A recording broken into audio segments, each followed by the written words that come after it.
أعوذ بالله من الشيطان الرجيم. بسم الله الرحمن الرحيم. يا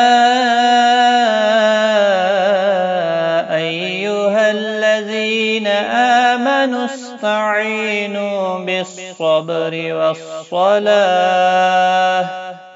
إن الله مع الصابرين. ولا تقولوا لمن يقتل في سبيل الله أموات بل أحياء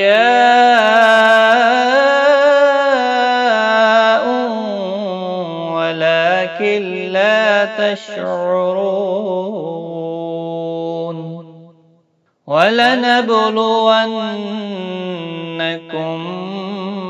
بشيء من الخوف والجوع ونقص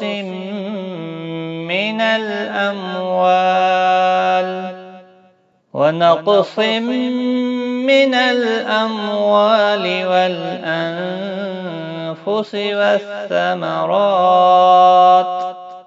وبشر الصابرين الذين إذا أصابتهم مصيبة قالوا إنا لله وإنا إليه راجعون. صدق الله العظيم.